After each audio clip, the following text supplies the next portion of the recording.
Good afternoon, everybody, and welcome to the opening of the 2022 IEA Ministerial. I am Jack Markell, the U.S. Ambassador to the OECD.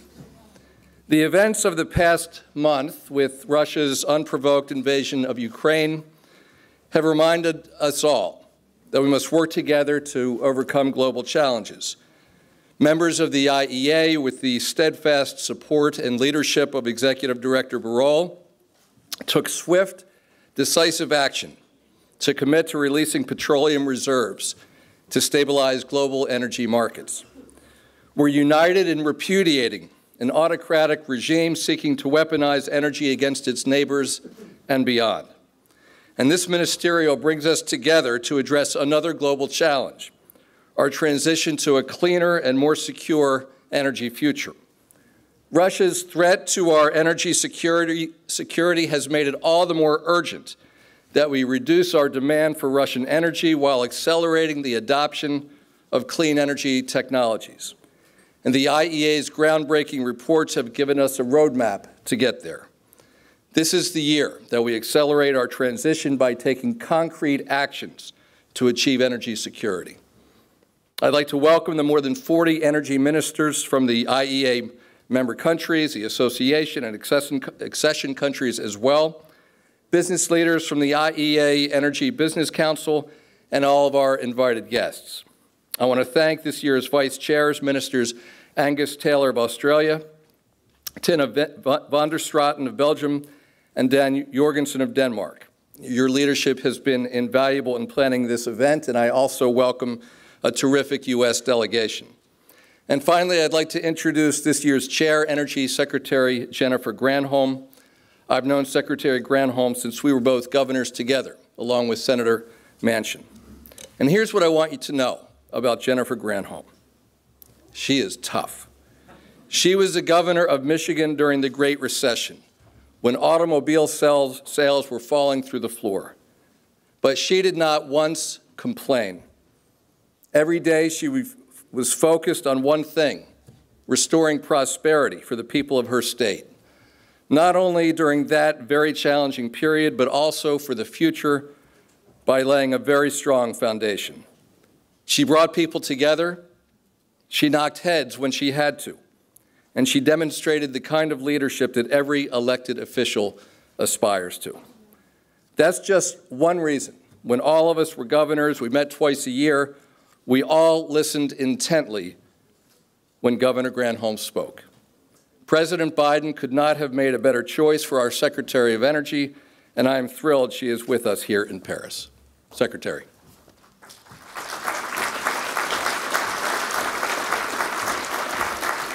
Thank you, Ambassador Markell, and I might say the President made an excellent choice in putting you in this very important role at this time, so thank you for that generous introduction.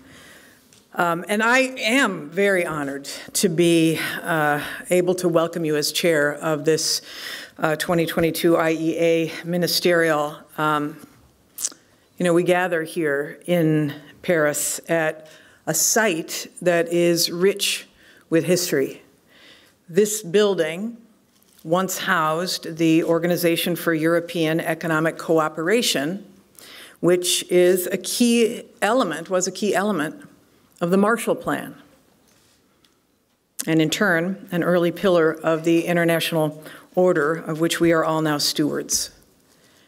And I think it's a moment for us to ask, at this point in our history, what is going to be our version of the Marshall Plan for clean and secure energy in 2022 and beyond? I know that we all feel deeply about taking our example of resolve from the Ukrainians. Ukrainian grandmothers and grandfathers and their granddaughters and grandsons will fight with broomsticks and knives to keep their country. And we know that we've got to show that we have their backs and that we will defend democracy and that we will not take for granted the peace that was won on this continent only a few generations ago.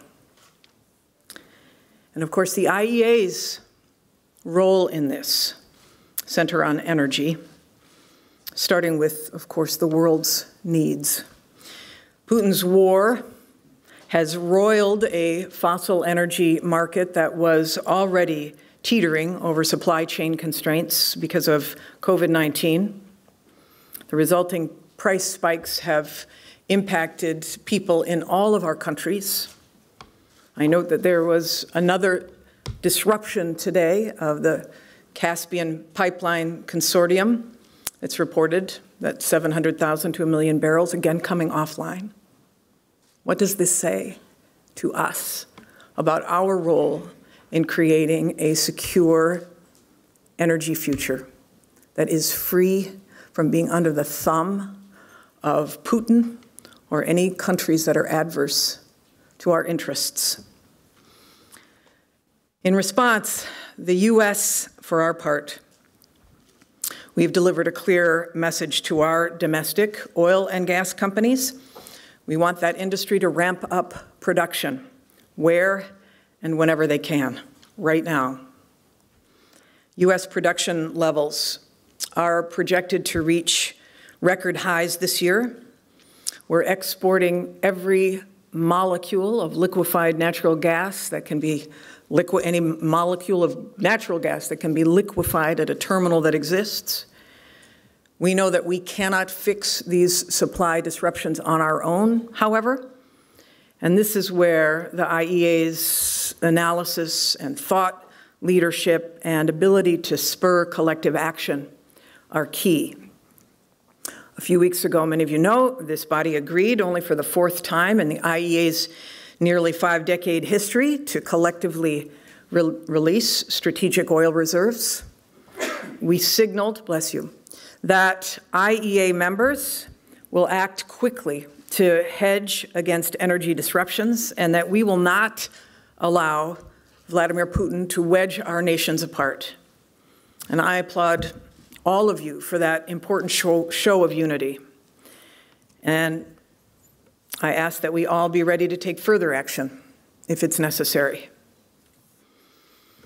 Even as we seek to stabilize fossil energy, though, the market, we have to act upon the urgent signals that the world is sending us, that Mother Nature is sending us, a big, flashing code red on humanity, as the IPCC has said. And as our colleague from Ireland, Minister Ryan, who many of you have heard me quote him before, recently eloquently said at an IEA meeting, no country can hold the wind or the sun hostage. No country will be denied access to the wind or the sun. And as evidenced by Minister Taylor's virtual attendance today, while he helps Australia respond to yet another devastating climate disaster, natural disaster, the climate is not going to wait on our efforts to confront autocrats. Both crises need addressing now.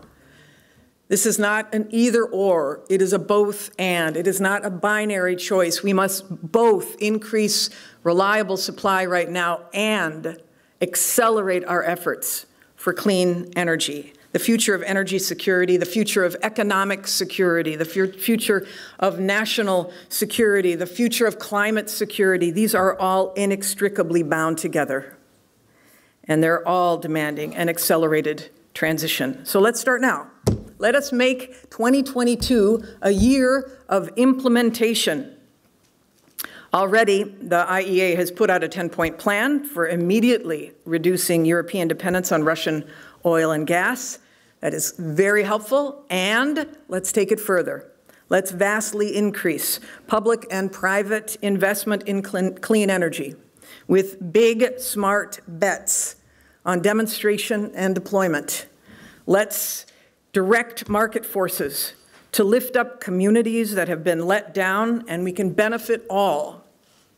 And let's work with oil and gas companies to help them diversify their energy portfolios with a focus on technologies that will demand the very skills that fossil energy workers already have. And perhaps even more urgently, let's ensure that we do not trade one energy supply chain vulnerability for another. And I'm talking about minerals and critical materials that are powering so many of our clean energy technologies. We have to source these materials responsibly, we have to process them sustainably, and we have to minimize the carbon footprint from manufacturing, all at enough scale to meet the demand. And the IEA has the expertise and the capabilities to make a real impact here. And that's why this ministerial will formally be repositioning the IEA as an agency that is equipped to meet our 21st century climate and energy challenges and crises.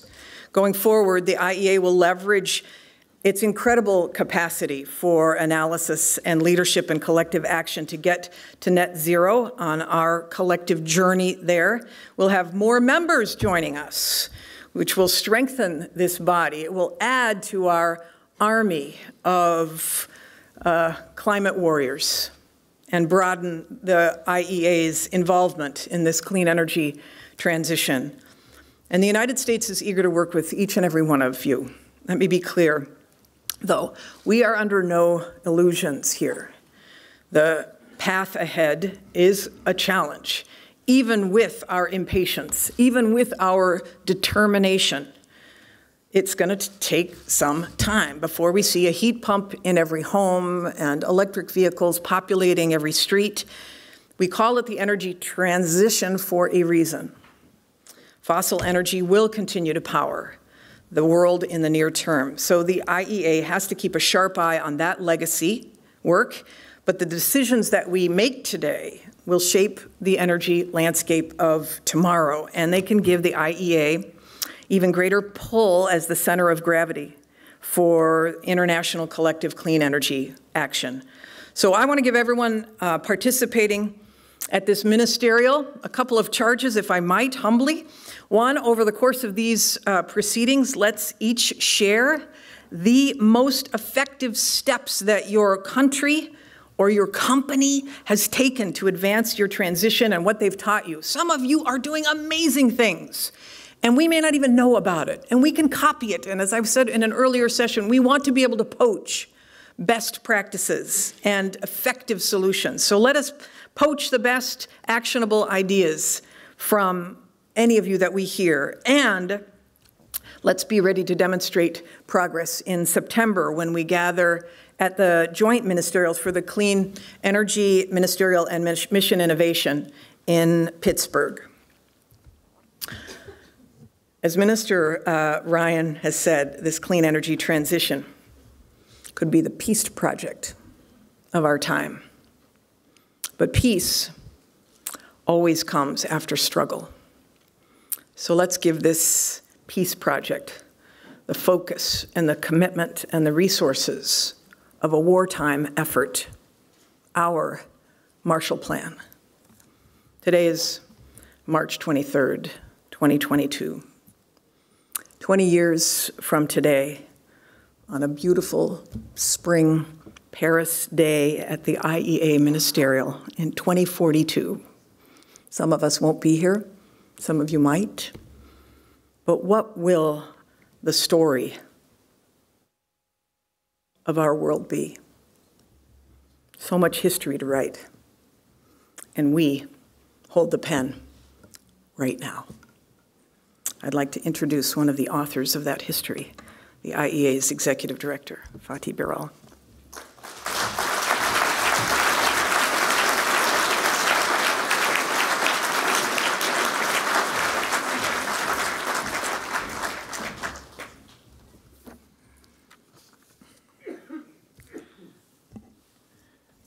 Secretary Granholm, thank you very much for your great speech, and thank you very much for your leadership as chair of the 2022 IEA Ministerial.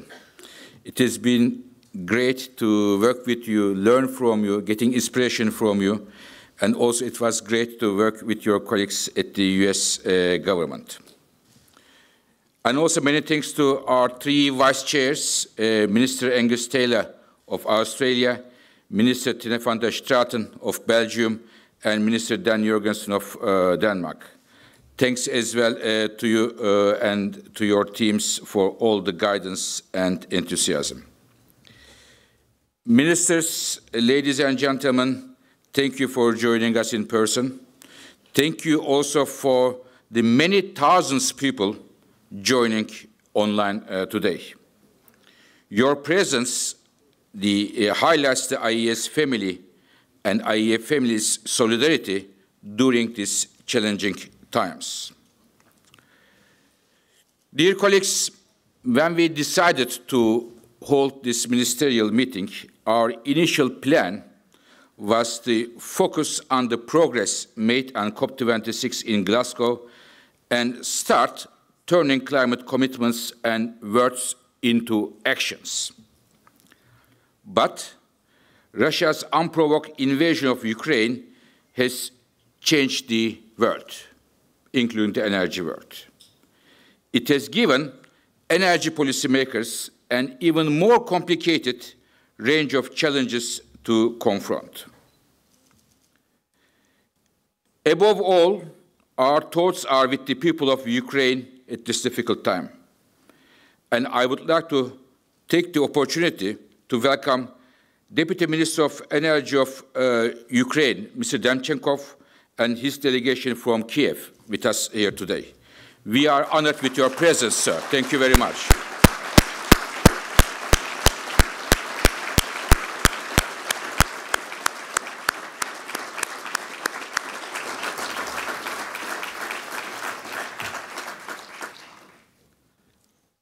Russia has reminded the world once again that the way to a secure and a sustainable energy system might not be a smooth one. But it also reminded us of why we need to make this journey. It was a good reminder from Russia. As all of us know, Russia was an energy superpower until recently. In the case of natural gas, for example, Russia is the world's largest producer and by far the largest exporter. Europe, in particular, needs to act quickly to be ready to face considerable uncertainty through next winter. As Madam Secretary mentioned, we were nimble enough only a few weeks after the invasion to come up with a 10-point plan to reduce EU's reliance on Russian gas between now and next winter, which I was happy to launch with the French Minister Pompili, who is at the same time the President of the European Union, and the EU Commissioner of Energy, Mrs. Simpson. Dear colleagues, I am discussing with many European ministers, leaders, business people, and the citizens. I have seen several times Europe pledge to reduce its reliance on Russian gas, several times before. But I feel, and I know, this time it is different. I see a strong determination to tackle this strategic vulnerability, for once and for all. I see that the countries are looking alternative suppliers through pipelines, through LNG. I see that the countries are going to accelerate energy efficiency, accelerate the renewable implementation, deployment, a word that Madam Secretary likes a lot, deployment, and also looking at the other key clean energy technologies. When it comes to oil, this is another area where Russia has an outside role.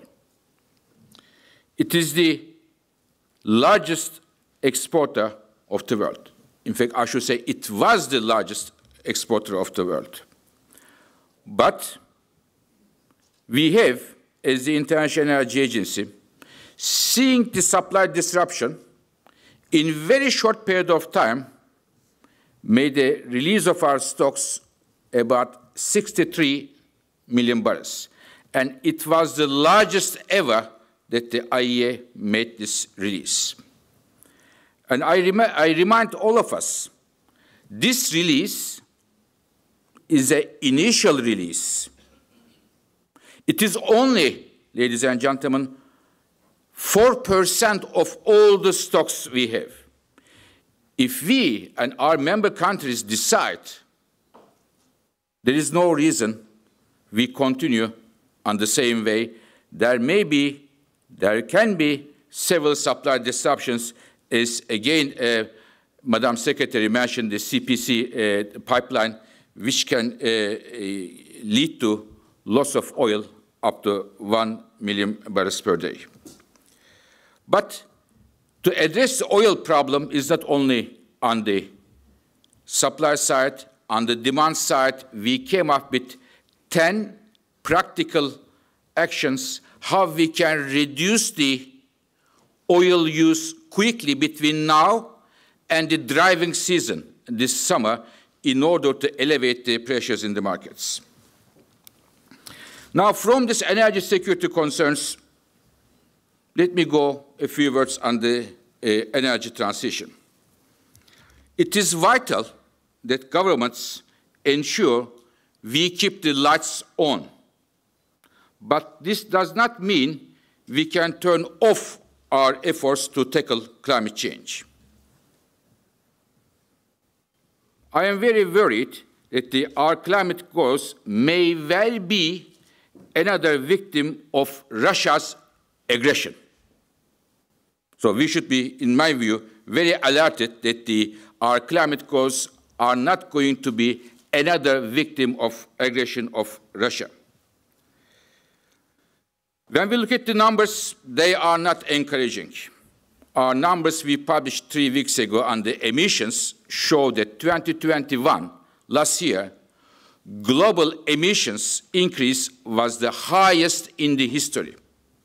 Current CO2 emission levels is the highest we have now. And this is in contradiction with our discussions in Glasgow. But there are reasons to be optimistic as well. Big growth coming from renewables, electric cars, many countries around the world pledging to net zero emissions. IEA's net zero report being used as a guide by many governments, many companies, makes us hopeful for the future.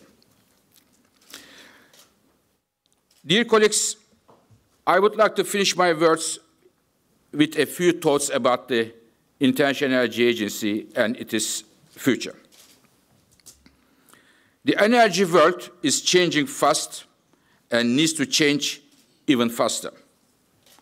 The IEA is ready to support the clean and secure energy transition, but I believe, as head of this organization, it needs to be set up and mandated so that it can best respond to the challenges of the day. That is why I believe this ministerial provides an invaluable opportunity to set the blueprint, what I view as an IEA 3.0. What do I mean by IEA 3.0? What I am asking our ministers to mandate us with. The IEA, or the IEA 1.0, was established in 1974 to provide an oil security umbrella to its members. In 2015, IEA 2.0 evolved, when we agreed to open our doors to the emerging economies of the world. And now, I hope, we can launch IEA 3.0. That is an IEA oriented in the right direction to help the world address both energy security and tackle climate change for decades to come. In this context, I have 3 requests to our ministers. Firstly, IEA must evolve in its approach to energy security. Clean energy transitions we all want to push must be secure energy transitions at the same time. So in addition to our traditional work on oil and gas security, I am asking our ministers for a new mandate for the IEA to help countries ensure reliable and sustainable suppliers of the critical minerals, such as lithium, cobalt, copper, nickel, and rare elements that are so important for clean energy transitions. Second, in the fight against climate change, this decade needs to see a surge in clean energy investment to put emissions into rapid decline. I am asking for the IEA to be empowered to bring all of its expertise and tools to bear to reduce CO2 emissions and methane. Third, to strengthen the IEA family. The energy world is changing, but the need for key economies around the world work together stays the same. That is why I am so pleased that we are going to welcome Lithuania today as the 31st member of the International Energy Agency. And as we continue to deepen our relationships with our 8 association countries since 2015, from China to Brazil, from India to South Africa, Indonesia to Singapore, Morocco, we are very much looking forward to welcome Argentina and Egypt to be part of the IEA family. And finally, related to each of these 3 priorities, we also would like to start making IEA data freely available in the interest of increasing data transparency and supporting good decision making. Excellencies, dear colleagues, in the last 2 years, since our ministerial, last 2 years, working through COVID crisis and the Russia-provoked crisis, I believe the IEA has done extraordinary things in extraordinary circumstances. And I believe at this ministerial, we can chart a new course for the IEA, not just for the next 2 years, but for decades to come, namely IEA 3.0. I thank you for your attention. Thank you.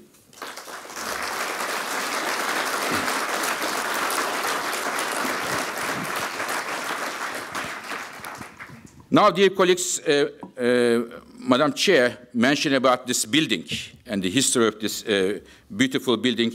If you agree with me, Madam Chair, I would like to invite our host here, the Secretary General of OECD, Mathias Cormann. Mathias, thank you very much for being with us today. We will be very happy to hear a few words from you. Please, the floor is yours.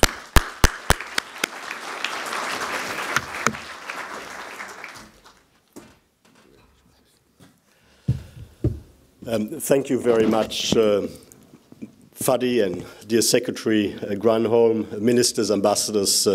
It's a genuine pleasure to have the opportunity to say a few words at the opening of this very important 2022 IEA Ministerial. We are indeed meeting at an incredibly important and challenging time for global energy markets. And I've been reflecting on the origins of the IEA, and it's been referenced today. I mean, as you know, the IEA was created in the wake of the 1973 oil crisis. And during that crisis, member countries became painfully aware of their vulnerability to the rising power of major oil producers. And The oil embargo at the time resulted in massive increases in the price of oil to historically unprecedented and damagingly high levels. As we meet today, Russia's unprovoked war against the people of Ukraine is causing terrible pain and suffering for the people of Ukraine. And it has also caused yet another massive energy price shock of historic proportions. But this time, thankfully, we do already have the IEA in place, providing important policy guidance and support, and indeed also with the operational mechanism to help calm oil prices in times of crisis through its strategic reserves, which it has been able to already do and use in the context of this crisis. Under Fatih's leadership, the IEA has evolved and is leading great work across the full range of energy and climate issues, and I look forward to working with him to support his vision for IEA 3.0. The policy challenge in front of us today is how can we ensure energy security, energy affordability, while also remaining on track to achieve carbon neutrality by 2050. The International Energy Agency has already produced a detailed 10-point plan to reduce the EU's reliance on Russian natural gas. It's also published a 10-point plan to cut oil use. Most European countries have responded rapidly with immediate demand side and in some cases supply side measures. Truth is, more measures will be needed, and as we put in place further measures, let's truly make sure that we make the right decisions. It will be so important to ensure that short-term measures today help rather than hinder us heading in the right direction over the medium to long term. And it will be important to ensure our decisions today genuinely help us deliver sustained energy security, affordability, as well as carbon neutrality by 2050. Innovation strategies to better support the scaling up and cost effectiveness of much needed technologies such as hydrogen and others will be very important. In working together, in addressing the policy challenges of our time, I'm pleased to report to you, Chair, that the OECD and the IEA have never worked better together. Our working relationship is stronger than ever. And on a personal note, one of the real highlights for me of my time since taking over as Secretary General of the OECD has been to work with Fatih. We have met regularly since my first day in office and have, I'm proud to say, forged a very close friendship. The world is fortunate, we are fortunate to have the benefit of Fatih's leadership and experience when it comes to dealing with the global energy policy considerations at this challenging time. I truly believe that the IEA today provides us all with a great example of how an international organization should be run, playing a crucial role as a facilitator of better international cooperation, as a driver of the global energy sector's transformation in support of the fight against climate change and across the broad range driving real change for the better. I look forward to an even closer partnership and collaboration between the OECD and the IEA 3.0 on this and other global challenges in the months and years to come. In the meantime, my very best wishes for a successful ministerial and a very warm welcome here at the OECD Conference Centre. Thank you for giving me the opportunity to say a few words. Testing. Thank you, Mr. Cormann. All right, so we have a couple of panels, and we'd like to invite the panelists for the first panel to join us on stage. Belgian Minister Tinne van der Straeten, Brazilian Minister Bento Albuquerque, Australia Minister Angus Taylor, who will be joining us remotely, EDF Chairman and CEO Jean-Bernard Levy, and Woodside Energy CEO Meg O'Neill. If you can all come on up. And while they're assembling, is Minister Taylor? Yeah, there he is. Great. Thank you so much for joining us. While they're assembling, I'll start by asking him the first question. You You moderated a panel this morning, Minister, and I'm wondering what your takeaways are that we should learn from. For those who were not there, what are your top 2 takeaways from what you learned on the investment side this morning from your panel? Well, thank you, Secretary Granholm, and it was excellent to be able to bring industry and government together to kick off what's of course, was the first meeting of this ministerial. And to talk about how we achieve widespread, large-scale deployment of low emissions technologies. And I think there was a number of takeaways for me about how we best do that. Number one, it was the emphasis on collaboration across governments, and it was very clear in the discussions, and you talked about it yourself, Secretary Granholm, the importance of collaborating across members of the IEA and others to make sure we're developing those technologies, bringing them to affordability in a way where we can deploy them wide scale across our economies. The second was the crucial role of private sector investment and collaboration with government. And that private sector investment, of course, we know how important that is and how crucial it is to achieve outcomes, investment in the R&D as well as the investment in the deployment itself.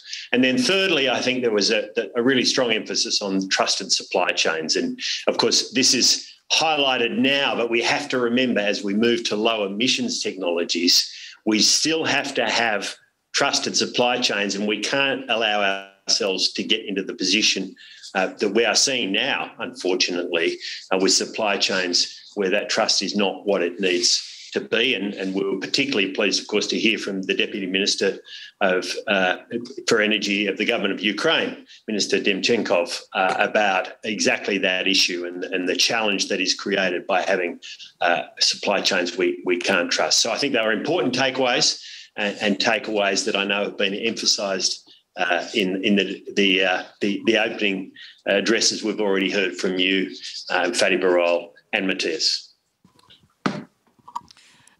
Thank you very much, Minister.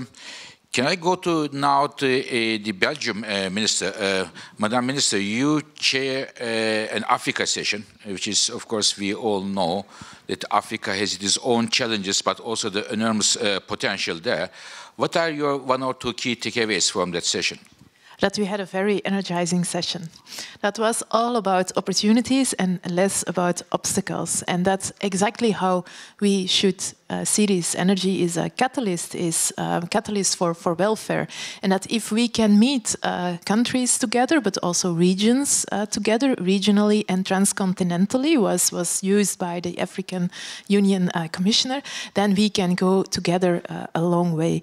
And the second takeaway is that we have a big job to do up until COP27 in Egypt, which the COP will be in Africa. And the climate agenda is an agenda that will move us forward, that will allow us to accelerate, and that will also create peace. And you said, Secretary Granholm, we need to work on peace. It comes after struggle. I was sitting next to my colleague from Portugal, and he told me that today is the day that in Portugal they live a day longer in democracy than in dictatorship. And so I think energy is now the opportunity to create national security, global security, and that we should approach this in a very voluntaristic way. Great. It's a great reminder about how fragile democracy is and how important it is for us to hold on to it with everything we have. I want to switch over to LNG. And if I could ask Woodside Energy, Ms. O'Neill, if you would address the question of, first of all, since LNG is so highly in demand, wondering if you can say a word about the barriers to supporting near-term energy security, and then bridge to the future in discussing what you see as the opportunity to accelerate a transition to hydrogen. Yeah, thank you, Secretary. Great question. Obviously, today's LNG market is a very tight one, despite several years of significant investment. There's been tremendous new LNG supply that's been brought online from the US, for example. But these projects don't come online overnight. The lead time to develop new gas resources and new LNG infrastructure is years. I think many of the nations that are members of the IEA have the opportunity to set the policy framework in a way that accelerates the ability of investors like ourselves to move new projects forward by addressing some of the bureaucracy and some of the red tape that slows things down. And I think the question of how LNG can translate over time into hydrogen is a fantastic one. And as we think about our business, today we export liquefied gas to customers largely in Asia. We see a pathway in the future to a business where we do something very similar with hydrogen or ammonia. But similar to the early days of LNG, that requires investment from both ourselves and the customers. It requires the right kind of multinational collaboration between supplier and customer countries. And I think that is a huge opportunity for all of us. Can I just follow up quickly? Because obviously LNG has its own externalities in terms of CO2 and methane, et cetera. Can you just say a word about how y'all are looking at the investments associated with making hydrogen truly clean, meaning zero carbon emitting? One of the things I think we need to be mindful of is letting pursuit of perfection get in the way of good progress. And so if we look at our LNG operations today, for example, ourselves and many other producers around the world are taking steps to reduce emissions in our existing LNG facilities. When you ask yourself, what does a customer want? A customer wants energy that is reliable, affordable, and lower carbon. And if we try to race to zero carbon at the expense of either reliability or affordability, we're going to lose the customers. So in our mind, the path to a greener future is one that will take logical steps. And that might be through a blue pathway initially, to get the customers used to using the product, to give the supply chain time to drive cost improvement. And over time, we'll be able to start greening that up. Thank you very much. Now, I would like to turn to Brazil now. Madam Secretary and myself, we both mentioned the IEA stock release, bring oil to the markets. When we release oil to the markets, 63 million, and this is the initial, again, I wanted to highlight release of stocks, only 4% of our stocks. We have received several reactions around the world, mostly, of course, overwhelmingly positive, but one of them was really very touching. And I got it from my friend, Bento, saying that Brazil is in solidarity with the IEA and supporting our coordinated action. Thank you very much once again to you and your government, Bento. So Brazil, how Brazil, both on the oil but also on the replacing the consumption of oil and production of increased production of oil, can help the world to address this issue we are facing today? Thank you, my friend Fatih. It's a pleasure to be here with you and all my colleagues. It's clear for us that industry and governments have responsibilities and roles to play in accelerating the energy transition. Nevertheless, energy transition must go hand in hand with energy security. This is the way we think in Brazil. When industry and governments work in collaboration, consensus on what has to be done is built faster and delivers greater impact. In this sense, Jennifer, I am glad to announce that we had a virtual meeting some days ago. I am glad to announce that Brazil will be increasing its oil production in the upcoming months, reaching additional 300 TBD by the end of the year. That's great. That is great. Yes. Thank you. This represents an increase of 10% in our current output. Meanwhile, the government has been setting the guidelines for the country to continue being a leader in clean and renewable energy. We have made use of renewable energy auctions, mobilizing a pipeline wind and solar projects of dozens of gigawatts. We have just approved new regulation for offshore wind, and there are announcements of private projects that sum up dozens of gigawatts.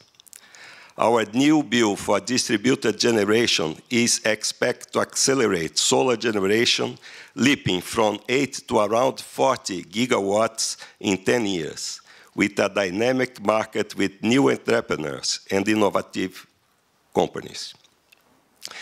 We keep moving forward with our bioenergy policies, reducing carbon intensity in the transport sector with use of sustainable biofuels from environmentally efficient and certified production plants and processes. At COP26, Mr. Kerry, Brazil joined the Global Methane Pledge.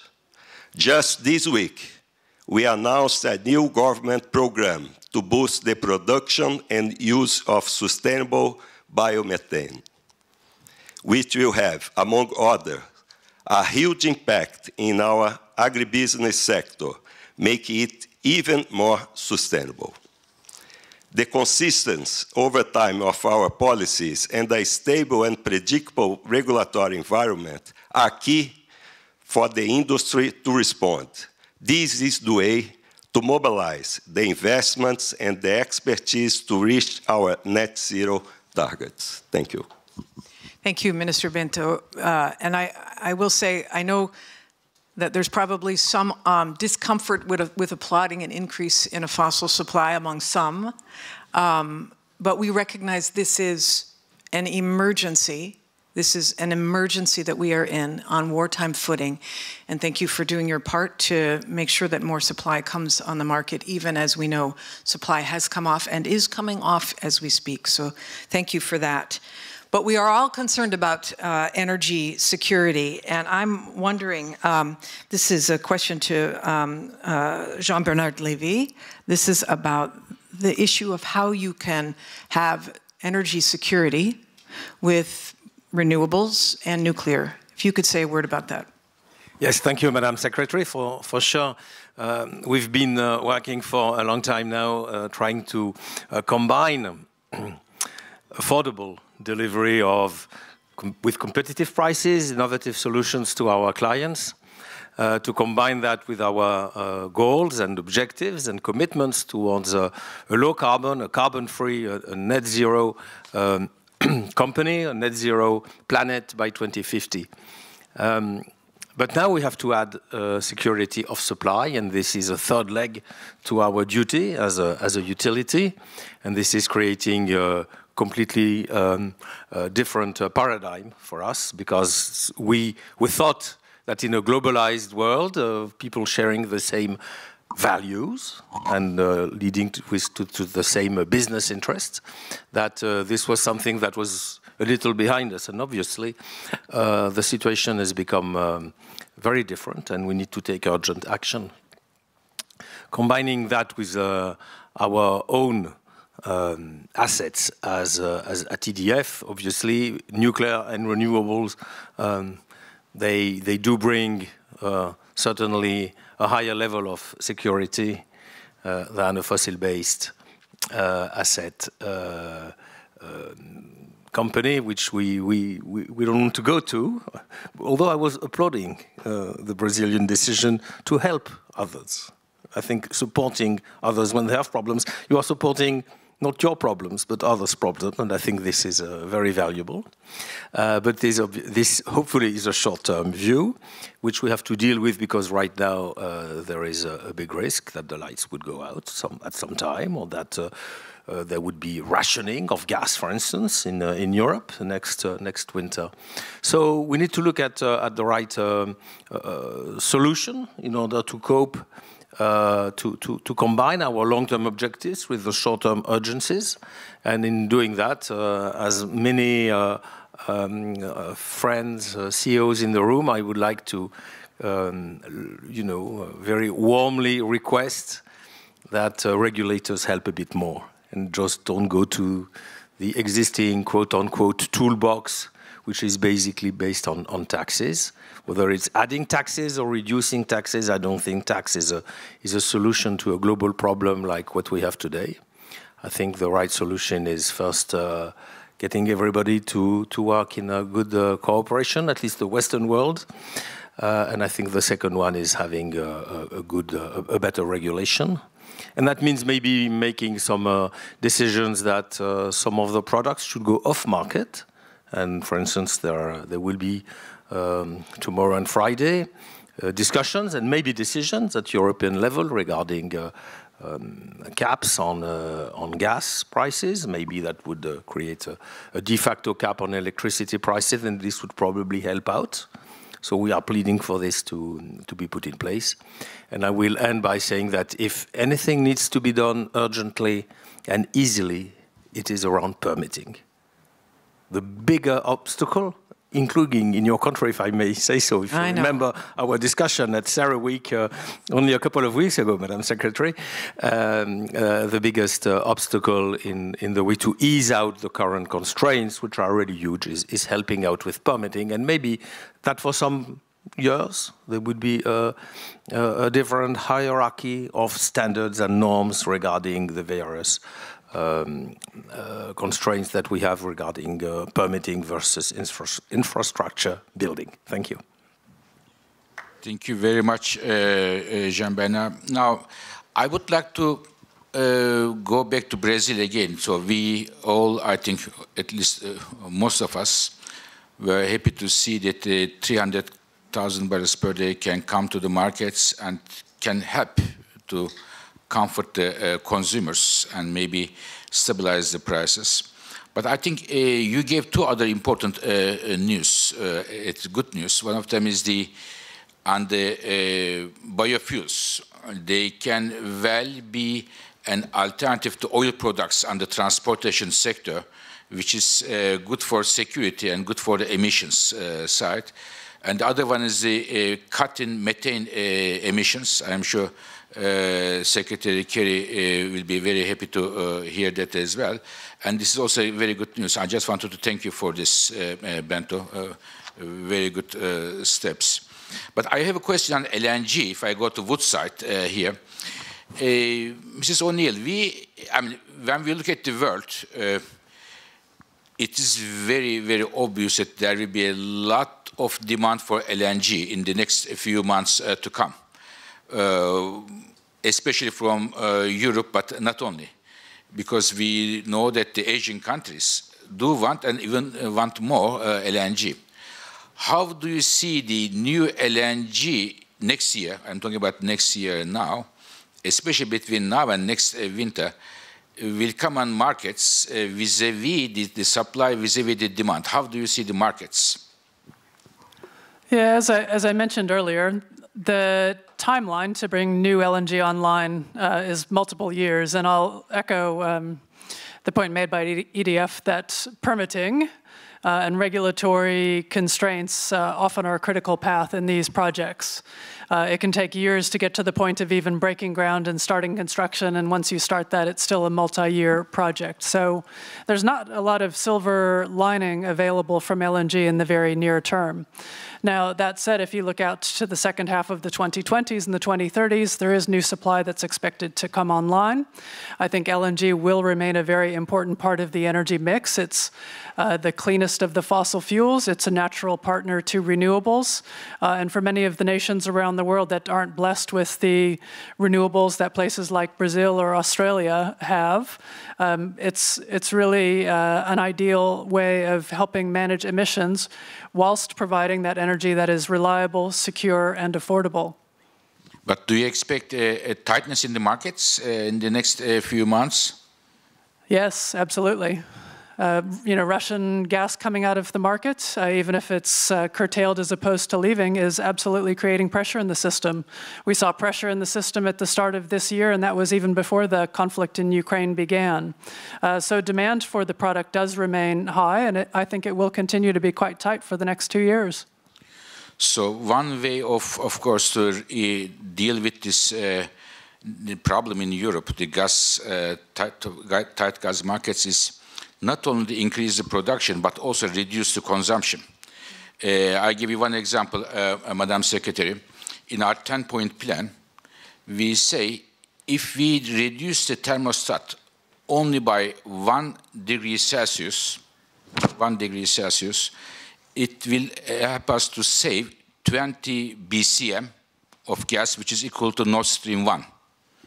So just to put it in a context, I mean, we have to think of how we can save gas as well, not only how we can have bring additional LNG and other in an emergency case to the markets. Over to you, Madam Secretary. All right, thank you. I want to, everybody, we're finished with our first panel. We're going to bring on some more voices. If you could give them a round of applause for their willingness to be subject. Thanks, you all. And while the second panel is coming up, while this transition is happening, I want to ask Minister Taylor if you wouldn't mind responding to another question as we make this transition. Y'all can step down.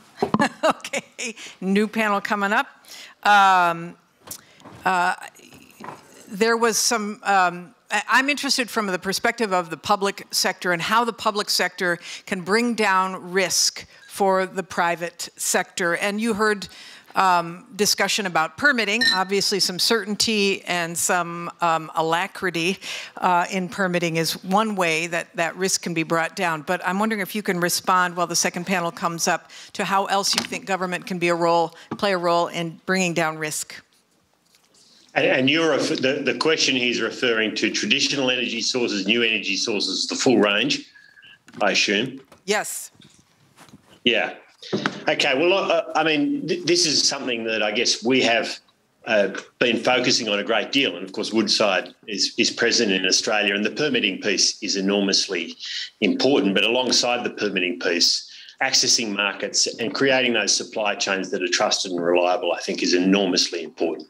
If you look at the development of our energy supply chains in Australia, particularly up into Asia, which is where we're primarily focused, we've built those supply chains and the resource supply chains, iron ore and increasingly critical minerals like lithium and cadmium, cobalt and others.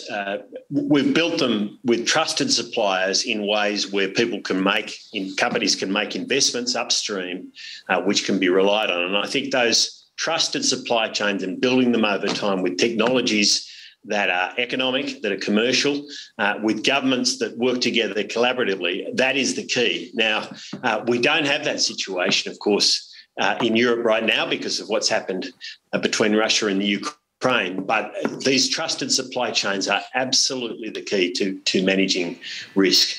Traditionally, we've thought about doing that when we look at oil and gas and coal in the past, and of course those fuel sources are changing.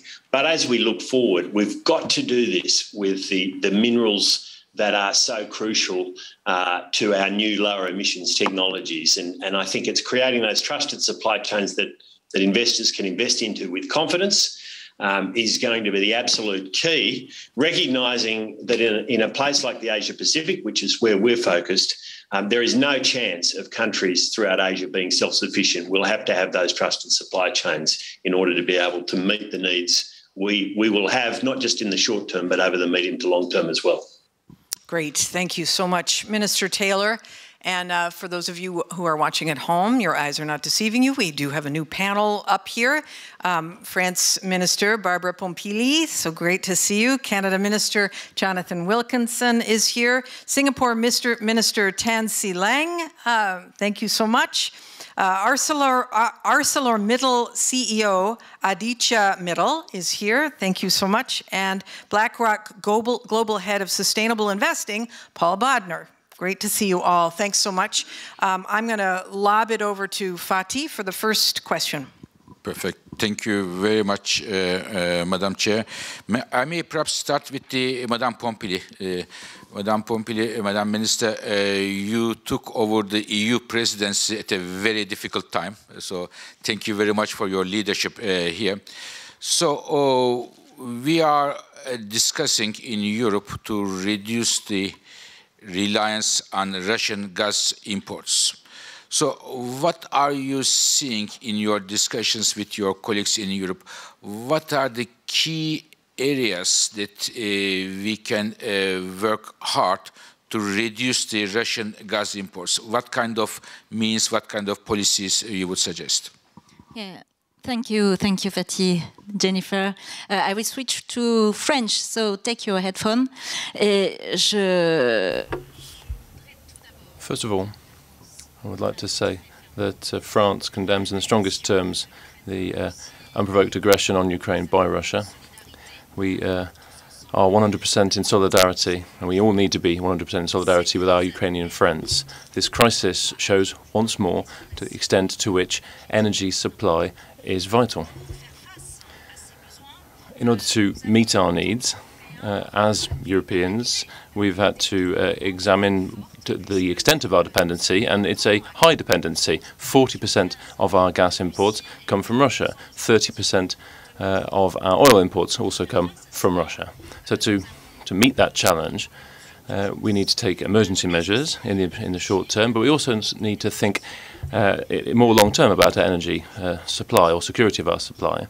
And in the context of the emergency we're facing, I'd like to develop one point that wasn't really talked about enough in the most recent discussions, which is that of diesel.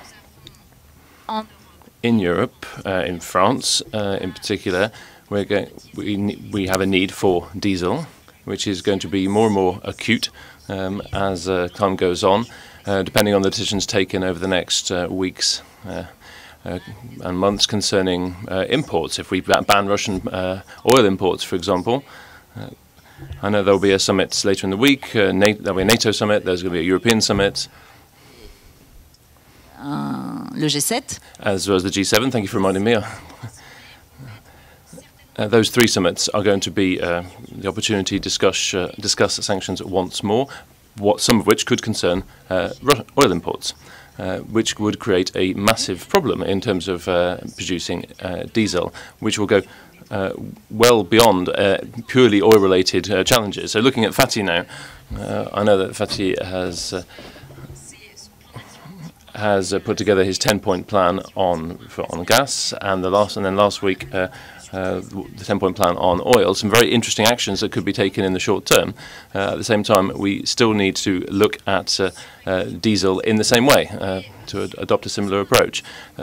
Looking at this need, we all need to stick together, to stand shoulder by shoulder, in particular with strategic stocks, in order to us to be able to make it through the next few weeks and months as regards diesel in particular.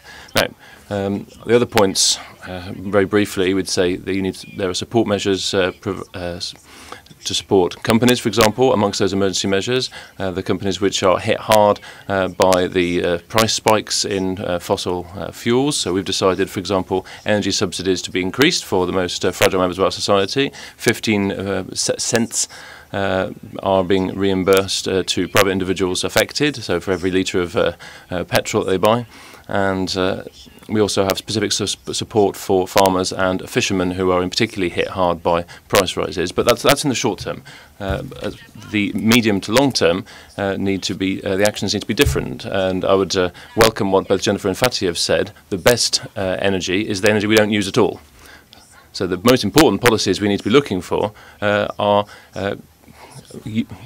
policies to control energy use or limit, reduce energy use. That could be energy efficiency, better insulating buildings. Now, a lot of our resilience and recovery plan money is going towards lowering energy use by buildings by better retrofitting them, but also helping companies develop better manufacturing or building methods. Equally, demand should be redirected. Now, we're not going to replace all our petrol and diesel cars by electric cars overnight here in France. It's not going to happen.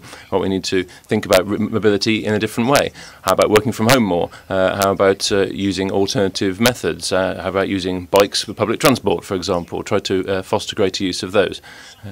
So all these tools are good to help us moving from the internal combustion engine to electric vehicles and others besides. Now, I'm sure everyone else will talk about the detail of that more than myself.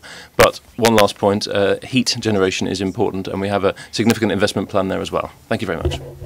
Thank you so much, Minister. As we even consider the stress of the moment, we still have to put our foot on the accelerator for innovation. And Minister Wilkinson, I'm wondering if you can say a word about how government can partner with the private sector to achieve rapid deployment, really, of innovative solutions.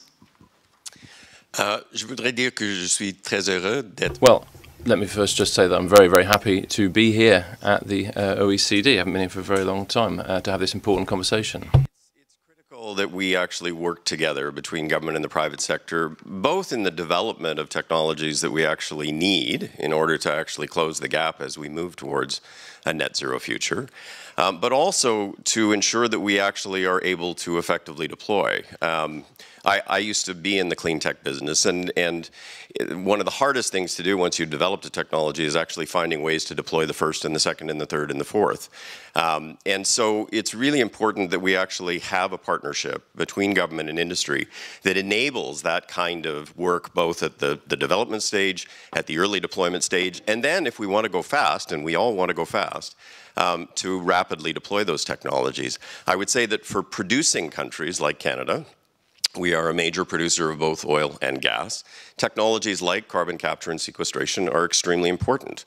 And those are things that have moved beyond the development stage or at the early commercial stage and are going to need to be deployed in large scale and in large numbers if we as producing countries are going to meet the test of reducing our emissions in line with the commitment to be net zero by 2050. And so things like what the United States has done with the Q45, and those kinds of things are really, really important. I would say on the other end of it, you know, the development of technologies that are critical to enabling the work that we're doing, some of the work that we are doing, but I know that the Americans are doing around earth shots and identifying those places where we actually need breakthroughs, like, you know, $2 a kilogram hydrogen. How do we actually get there, whether it's green or it's blue? And so the partnership between industry and government is critical if we're actually going to make the progress that we actually have to make. So thank you very much, Jonathan. Now, perhaps I moved with the private sector. Steel industry is one of the most important sectors who provides the key ingredient for the construction of many, many things in the world, and at the same time, one of the major emitters. And I know that the Mittal, so thank you very much for your leadership here, to look for alternative solutions. And while we have steel, we have zero or less emissions. So, Aditya, you have a lot of ministers, regulators around the world in the countries you are producing, you are manufacturing. What would you like them to do to support your transition in your business? Great. Thank you, Dr. Birol, and thank you for inviting me. I think you summed it up quite well. The bad news is that the steel industry is responsible for 7% of global emissions. The not so bad news is, and I'm not biased at all, steel is a wonderful material. It's infinitely recyclable, and on a per-ton basis, actually has a much lower CO2 footprint than any alternate material. So that means it is a material that is absolutely worth saving and finding solutions for. The good news is that there is a pathway. So steel today is made using coal. You take iron ore, you use coal, and you reduce it into steel. We have a transition technology, which is basically using natural gas instead, using renewable energy. So you use the natural gas, renewable energy, and you create steel. And all of these natural gas facilities are hydrogen ready. So when hydrogen is affordable, you can inject hydrogen. And that's basically the pathway. So as soon as you move to natural gas, you have the emissions. And as you move to hydrogen, the emissions are close to zero. How do we get there?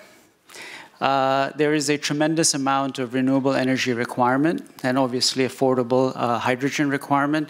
But just to give perspective, today in Europe, 50 terawatts of power is consumed by the steel industry. To completely decarbonize the European steel industry, you need a multiple of 10.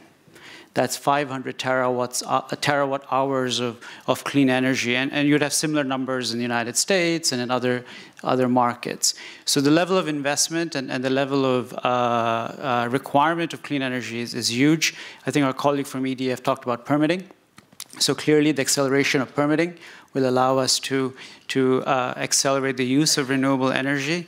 I think our Minister Wilkinson from Canada talked about hydrogen at $2. How can the private and public sector come together to make that a reality? Is it investment in technology? Is it offtake contracts? Because today the hydrogen is very expensive, so contracts for difference is another area that we all need to work towards. And then I think lastly, and maybe a message to everyone, and not necessarily it's just an energy issue, but we need a global carbon price. Because otherwise, the steel industry is going to get undercut. Because if steel companies are innovating, are developing solutions, are decarbonizing, and then we have other economies which don't have that cost, don't incur that capex, yet can bring in the steel or bring in equivalent products, without that carbon reduction, then we're not helping the environment. So I would just say three things. Let's accelerate the permitting for renewable energy. That improves energy security. Let's work together to get more hydrogen, more affordable hydrogen. And thirdly, can we create some sort of carbon price or border mechanisms to support companies which are moving ahead in terms of decarbonization? Excellent. Thank you for that. Right, great 1, 2, 3. Let me ask Mr. Bodnar now, while we're still in the private sector at BlackRock. What sectors or technologies do you think have the greatest disconnect between opportunity for investment and actual investment, and what's causing those disconnects? That's a great question. So first, let me thank you, and thank you, Fatih, for the invitation and all the work the IEA is doing to rally the world in this very challenging circumstance. So obviously, we have different sectors moving at different speeds in the energy transition, renewable energy, commercial, electric vehicles, commercial. The challenge of decarbonizing heavy industry is where some of the most, the greatest challenges and opportunities are. So let me summarize where I think from an investor perspective, what's going well and what's not going well, 2 points on each. Capital markets are doing a good job of pushing capital towards green projects, green companies that are understood to be green. And if you look at the cost of capital that green companies have, it is now lower than less green companies. That is a flip from a couple of years ago. So you can see that capital markets are actively seeking out companies in the business of green. That's good. The second good thing is that commitments to net zero have spread out from governments to include corporates and financial sector, so everybody is engaged in problem solving. That's also good. What's not working yet is that capital is not very good at finding those companies within carbon-intensive industries that are better prepared for the transition than their peers. And that is very important because capital needs to move to companies in the process of transition. To be very purist about it and say you will not invest in any companies that have a carbon footprint actually doesn't support decarbonization. So it's very important that we find measures of transition readiness in industry and be able to channel capital to those. And the second thing that's not working quite so well yet is I have a lot of confidence that the private sector and private capital can innovate, can drive and lead innovation to build the green technologies of the future. What the private sector cannot do is to manage a just, smooth transition from the business models and assets that form the basis of the economy today. And that's where governments need to take the lead. And unless we figure that out, the political economy of transition to net zero by 2050 will not work at the speed that is required. I think this is an excellent point, Paul. In fact, we discussed this. It was the first session or second session, Madam Secretary. In the morning, we discussed this issue. I mean, the transition is second exactly.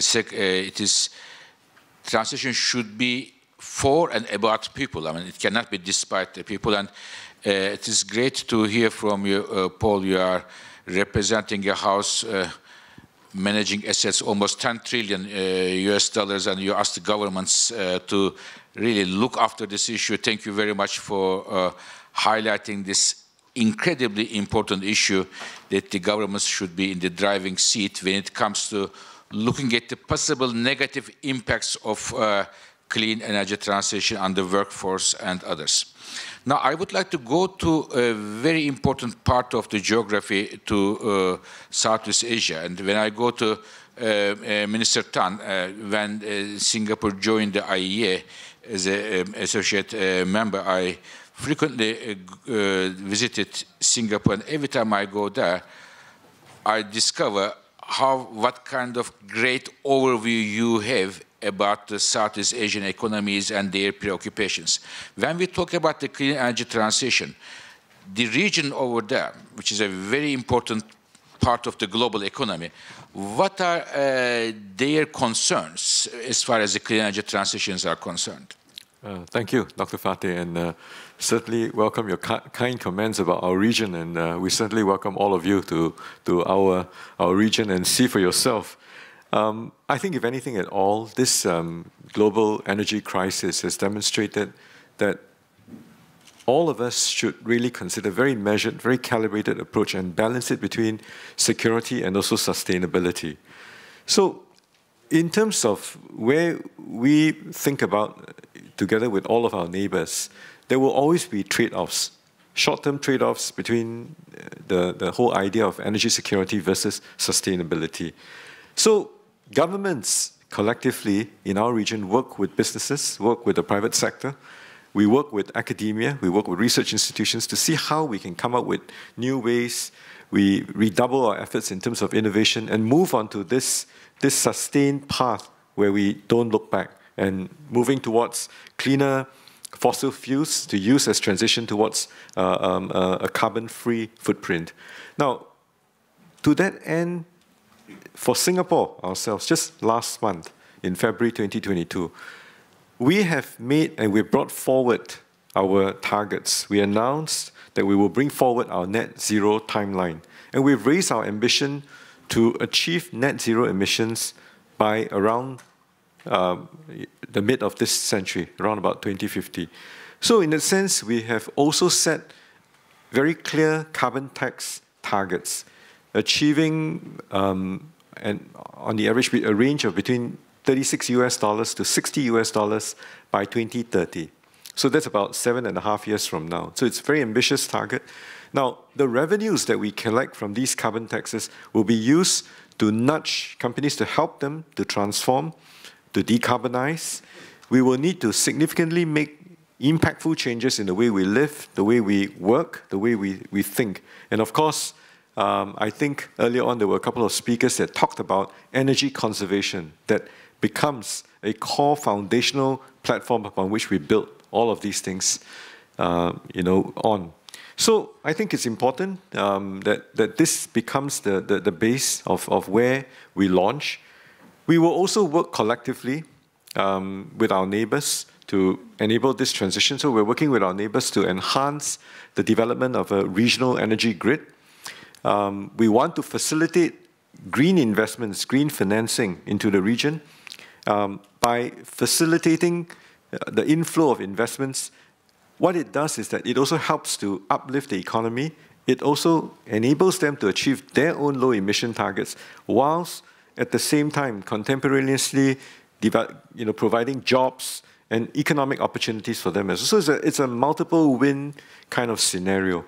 So we really welcome the involvement of IEA, the Energy Business Council, to come to our region to work on seeing how we can develop the regional grid and enable renewable energy to come to each part of the whole of Southeast Asia. And I think collectively we can nuance a very, very clear approach towards achieving a low carbon emission, as well as investments, of course, in carbon capture, utilization, storage, and also achieving even green hydrogen in our region. So we hope to get more of your interest, more of your involvement, and more collaboration from yourself, Secretary, Dr. Fatih, and everyone here. Thank you very much. Thank you so much, Minister Tan. I was recently moderating a business roundtable, global CEOs, and I asked the question, if you could locate your business in one country that would make you successful, They all said it would be Singapore. So, thank you very much. So you must have cracked the code on the permitting question too. But anyway, we can all learn best practices from each other. And thank you so much for having us. Please give this group a round of applause. Yes. Thank you all so very much. Couple of quick announcements because we're not done yet. We may be done with you all, but. First of all, I invite all of our government heads of delegation and private sector representatives to spend the next 90 minutes at one of the 3 roundtable breakout sessions. These are super important topics and we can learn from each other. On the first roundtable breakout is on financing and investment for the net zero transition. The second is on tackling emissions that are very hard to abate. And the third is on the new energy security challenge, critical minerals and materials. And so the same question will apply. What can we learn from each other? What are the best practices? And for those who are watching around the world, I invite you to rejoin the live stream at 5 o'clock Paris time for the final session of this government industry dialogue, where there will be reporting out from those round tables. Thank you, everybody. See you soon.